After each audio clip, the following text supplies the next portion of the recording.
Welcome to Season 3 of the podcast, Google's podcast about site reliability engineering and production software. I'm your host, Steve McGhee. This season, we're going to focus on designing and building software in SRE. Our guests come from a variety of roles, both inside and outside of Google.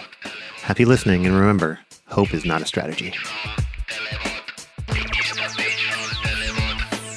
Hi, everyone, and welcome to Season 3 of the podcast. I'm Steve McGhee, and I'm your host this season. Today, we have a special kind of in-between episode. Since last season was about the different stages of being an SRE in Google and outside of Google, we now have a guest today. We have Healfdene Goguen, and he is an SRE inside of Google, and he actually started as not an SRE. He started as a software engineer, and he moved into SRE. So this is sort of like the side channel into SRE within Google. So we thought we'd address this because Season 3 is all about doing software engineering inside of SRE. So we felt that it was an appropriate sort of bridge episode. So given that, we also have a new co-host. I have here Salim Verji. And with that, I think we'll just kind of get started. Healfdene, do you want to introduce yourself before we get going? Thank you. Yes, so I'm Healfdene Goguen, and I've been at Google for about 18 years. And as you said, I've worked in a bunch of software development and just recently started working in SRE. And I'm excited to talk. Cool. Welcome. And Salim, why don't you introduce yourself as well? Thanks, Steve. It's a pleasure to be here today with you both. And I'm Salim. I'm part of Google's SRE education team, and I've been part of SRE in one form or another for about 20 years. And I've seen a lot of interesting software development take place in SRE, and I'm excited that this season will be digging more deeply into that. Great. So let's just start from where we begin, right? Like, what brought you from like a pure software engineering role inside of Google into SRE? Like, what attracted you, and how did you make the jump, Hilf? So I think I've always had a broad range of interests. I like to focus on something and become a specialist in one area, but then after some amount of time of going into depth in something, I get impatient and I like to move on to something else. Mm-hmm. And so I think I've iterated through a bunch of different areas. And as I iterated through those areas over the past 30 years of my career, I think I slowly realized some things that were more attractive to me and some things that were less attractive to me.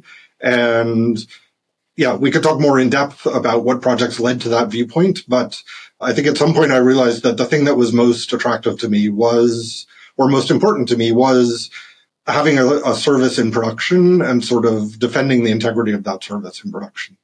And so it seemed natural to take an approach, to look at what that meant from the side of SRE as opposed to the side of development. So given that I've been in SRE for too long, like, what does it mean to not be running something in production? What is the opposite of that you felt drawn to the in production part of it? In my earliest days, when I was still a teenager and in college, I was just interested in coding, basically the practice of coding. So I worked on a C interpreter at Bell Labs, and we had a few customers, but it was mostly just the joy of hacking on a piece of software. And I guess my father was more in theoretical work and as an academic, and he said, "Oh, you're going to get bored with this practice stuff. Why don't you try theory?" And so I did that. I went to Edinburgh and did a PhD in a very theoretical area of computer science called, well, even maybe not, it's more logic than it is computer science, called type theory. And what I found was that it was fascinating intellectually, and even like I was compulsive about it, but I didn't end up caring about the results. And so I went back to working on practice, and just the hacking clearly was not enough. So I needed some kind of intellectual stimulation as well, like some architectural principles to apply to it as well. The theory, as I said, was compelling intellectually, but I felt divorced from the actual practice and like having users and caring about a service. I went to AT&T for a while, and we built a voice over IP service, which was actually great. It was a national voice over IP service, but it was a much smaller service than something we would build at Google. And I enjoyed that. So like, it was great to be associated with something that was really, people were using it. You could see that people were getting value from it. Yeah. Like, just add users. It makes it a lot more interesting, I guess, right? Yes, absolutely. Cool. So now that you're in SRE, and you've been in here for, more than a little bit. What do you find has transferred well from your, very distinguished, career in software engineering? What bits of it work? Like what has pulled over? Like everything or very few things or somewhere in between? I think I am still answering that question. I've been in my role for 3 months, so I think I have a lot more to learn about the answer to that question. Right. So I think I can give pieces of the answer, but I think there's a lot more to learn about what the answer to that is. I mean, I think the other piece that we didn't talk about is that you also, as you evolve in your career, you may pick up more of a leadership role. And so I also found that I really cared about the development of the people on my teams. And so that piece, I think, transfers everywhere. So that piece, clearly, I still need to, in either role, I think you need the respect of the people that you're working with. But at the same time, you can apply your experiences to what they're going through and help people develop new skills in those positions. So clearly, like that is an important piece of what I was brought to the organization to do. But I think if we're talking more in terms of technical skills, it's more maybe that you happen to acquire some SRE skills in the development side, right? Maybe I can take that as a hypothesis, right? Like as you become tech lead, you start caring about, your product's behavior in production. And you need people that you trust to be applying good principles to make sure that the service is running well. And you've come to learn what the things are that do that, right? So yeah, it can be a little chicken and egg, like which came first, your SRE interest or your actual entrance. It's your interest or your entrance. I don't know. So before you were in SRE at Google, you worked on some other stuff inside of Google. There's one system in particular that has the shortest code name ever. I was wondering if you could tell us about that.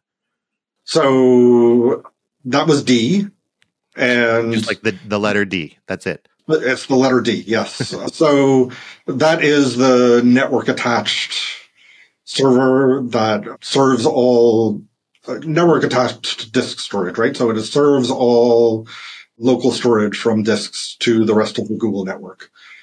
So given your familiarity with, working on D, I believe you were the tech lead within the D team for a while. Yep. Did you then just move straight on to D SRE? Or did you find that things would be transferable to other teams? Or how do you see that experience transferring within different roles? No, I didn't go direct. So I was tech lead of D for 7 years. Mm-hmm. And we definitely worked as the tech lead of definitely one of these low-level infrastructure services. I would say you have an SRE team that supports the product as well.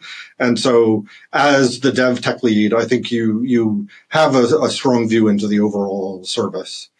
And after that, so I think at some point, I had clear objectives on what I wanted to achieve with D. And I think we achieved a lot of those objectives. And it became clear that I could go to a different position. Right. As I said, I was kind of impatient to move on to new projects after I've learned a certain set of skills. Right. So I did move to a different project. I guess I'm just asking, did you find that being an expert in one particular domain, specifically within Google, this is this D thing, right? This disk service. Did you find that pigeonholed you when you moved into SRE, or did that not really matter? Did you find that your skills were transferable to, potentially lots of different things? I see.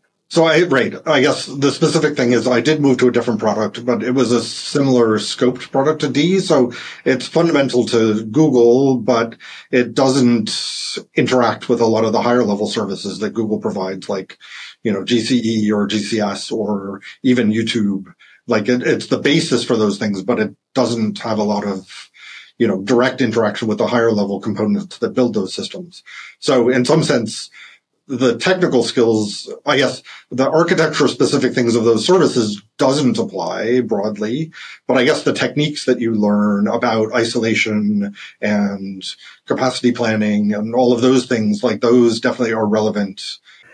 I just heard a couple of phrases that are a delight to the ear: isolation and capacity planning. And which SRE concepts or practices, I know that a lot of your learning and a lot of SRE generally happens on the job. Are there SRE concepts or practices that you would recommend that a student pursuing a CS degree learn about? Because there isn't formal SRE at the university level. I think that's a great question. I wonder, I haven't been that close to, university or high school teaching. So I don't know whether people are focusing on these things at all.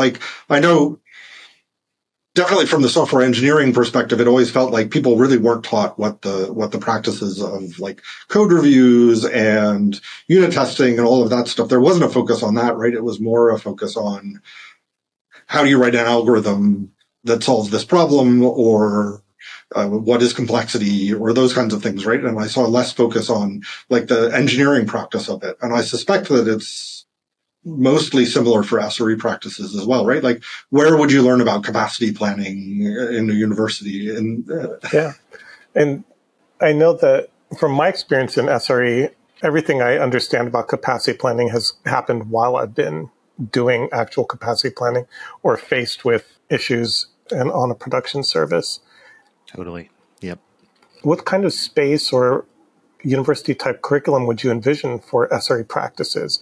That is, if there were a course on SRE, what are some of the top things you'd expect to see in that course?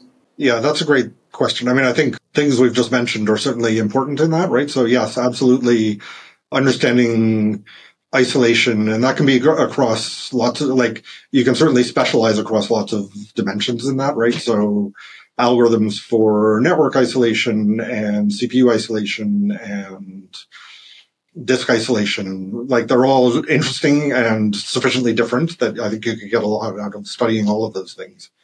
Yeah, I think thinking about what capacity means, it does feel, I guess the place I have been is in interviews. So I do interviews for Google, as many people do. And I think over the last 10 years, questions that you might have asked 10 years ago that were very difficult for people, I think the fact that we've been moving to cloud has given people more familiarity with things that we took for granted inside Google, but you didn't really see outside. So I suspect that there are resources now. So, I don't think Kafka existed, or at least nobody knew about it, right? When I started asking those kinds of questions, right? But then people would just say, well, I'll use Kafka, right? And then you're like, okay, well, now how do I make it more specific? So yeah, I do feel like probably external practice is catching up with things that we did inside the company or passing. I wonder about that specific topic, when it comes to something like Kafka or PubSub, it's kind of this weird piece of infrastructure that if you didn't have all the stuff around it, you wouldn't need it, right? It's sort of it serves a purpose to connect other things, sort of, potentially. But I wonder, is that enough to know about the existence of that product and the knobs that are on the surface of it? Or is it fundamentally important for SREs specifically, potentially listeners of this podcast who are, working in SRE, on cloud somewhere, not necessarily inside of Google, to know the guts of that system, what's going on inside of a distributed message passing system?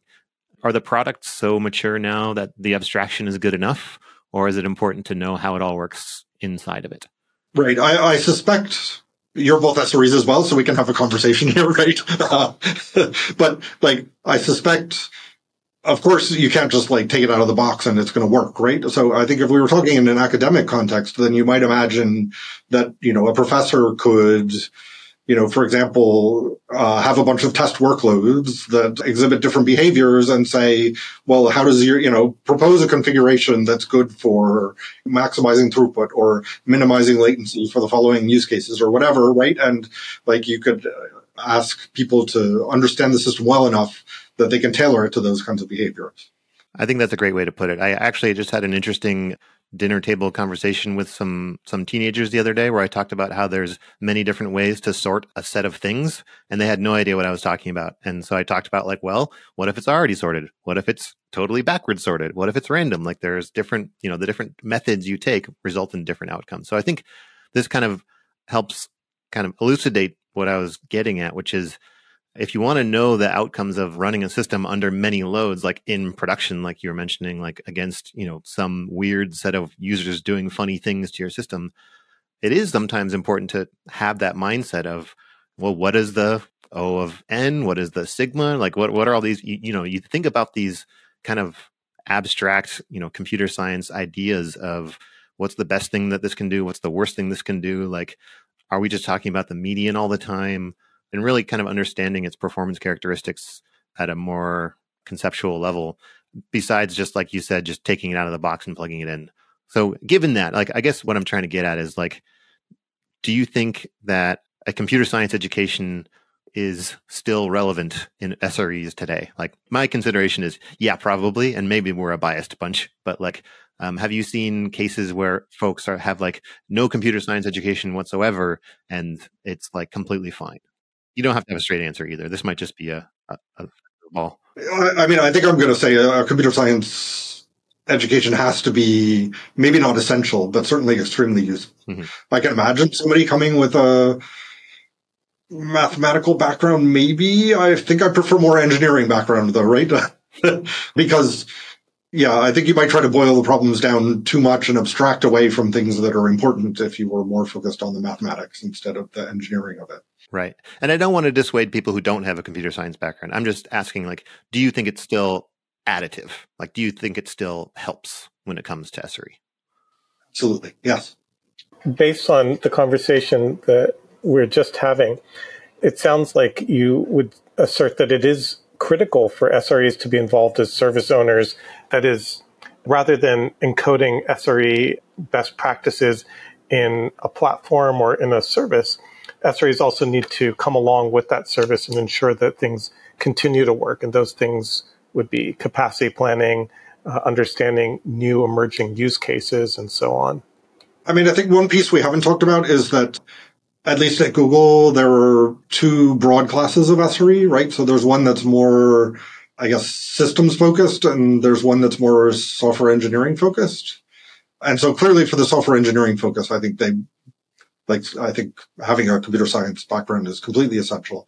I believe that with a more systems focus, it's still going to be extremely useful, but I'm not sure that it's absolutely critical. Okay. We have a few questions that we try to ask all of our guests just to be a little consistent, have some horizontal questions. So you can always pass if it's meaningless. But what is one impactful change you've made to a team or that you've been a part of? Like, what is one kind of story that you have around impact that you're particularly either proud of or just sticks in your head in some way? Right. So I think that's the project that I just came off. So after I finished being tech lead of D, I moved to be tech lead of Chubby. Chubby is a distributed locking service. So basically, in a data center, you have many machines that are all trying to do some amount of work. And you want to guarantee that you can divide the work up, but that when you've divided that work up, only one task is doing a certain piece so that you don't get conflicts where they're trying to do the same thing twice and potentially corrupt data. And so that's the basic service that Chubby provides. And Chubby was built in Google 20 years ago, basically, at this point. And Google was a very different company than it is today. So it was really, it had, a few enormous services and a bunch of other stuff. But like the core focus of the company was, web search, Gmail, at some point YouTube, those very large services. And those large services have the ability that they can run all over the place because they have such a big footprint that it's fine for them to run in many different places. And so if you have a failure in one location, then you can just basically drain that location and say, please don't send any more traffic there. We'll send it to the rest of the world. And that service remains perfectly, it can continue to serve without any real consequences. Of course, that's the idealized state, but we got pretty close to that. As Google started to move towards cloud, really cloud customers don't want to build that. They can't build that huge footprint, right? Like if you're a relatively small company or even relatively large company, I guess, it's not going to have the workloads that Google has. And so they want to reduce their costs by remaining in basically one location or potentially two locations. But that architecture doesn't work for them. And so basically what we did while I was tech lead was to change the architecture of Chubby so that it meets that need of supporting regionalized services and the reliability model that they need instead of the old reliability model that worked for the old Google. And there are many components to having done that. And it was extremely interesting, almost as a marketing exercise, right? But also as a deep technical enterprise. That's cool. That's a deep cut right there. That's understanding the complexities of the failure domains, on the customer's behalf, and making sure that like the infrastructure here allows for that. That's pretty cool. Yeah. I'm curious also, and this is a shift from what we were just discussing. I'm still really curious about as younger audiences or younger people come to the practice of software engineering and of site reliability engineering, what kind of guidance would you give them so that they can improve the internet as we have it today? And so I guess there are two ways that we can look at this. What would you tell teenagers or people who are embarking on a career in internet services? And also, what can we generally improve about the internet? Yeah, I'm sure there are many dimensions to that question, but the ones that I feel sort of most directly reflect on my experience is that I guess it could look from the outside like the internet is done, maybe you have that perception, but inside Google, it's very clear that things are constantly changing, right? And so there remains a huge amount of work to do and very interesting things to think about. And there's clear impact to what's happening there, right? So like if you're excited about AI and machine learning, then Google is doing amazing things in order to support that in a better way. And it's really interesting across the full band of potential interests, right? So from like power infrastructure all the way up to, what are the models that support those kinds of things and the more abstract approach to that, right? So. Sure. Power infrastructure is a really hot thing. No pun intended. It's very much on the minds of, I think, a lot of people, especially the younger folks who are coming into a world where there is a very different landscape for power consumption.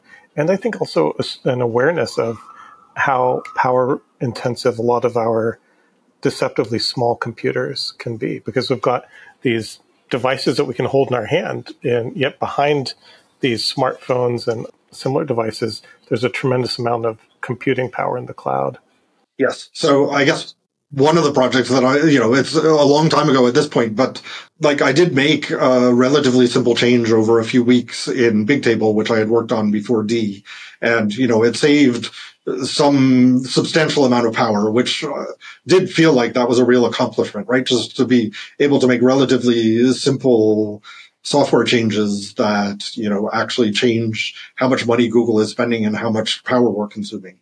And it's definitely possible to have that kind of impact, right? Both from the development and from the SRE side, right? Yeah.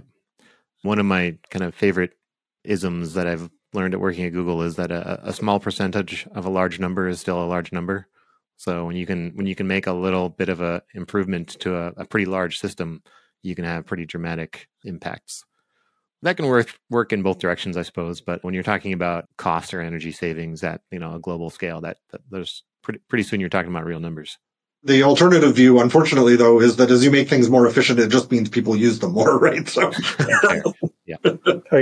induced demand. Yes, exactly. So, big picture, kind of like get your futurism hat on. Salim was kind of alluding to it before. Like, is it good that society uses these computers so much? Like, are they reliable enough? Like, can we actually depend on them? And should we depend on them more in the future? I think I'm going to beg off on the question of AI in particular. But if we talk about moving to the cloud, it kind of feels inevitable, right? Like there are substantial efficiencies, I think, for, many companies. And so they're just going to do it regardless of what we think. And it should lead to more, again, with the caveat that I just gave that maybe they'll do more because it's more efficient for them, but it is more efficient for them. And so in terms of reliability, I guess we can't guarantee how, any individual company is going to do in terms of continuing to honor the commitment we have. But I can definitely say that we all have a strong commitment to the reliability of our systems. And there's a huge amount of investment in making sure that these things are reliable.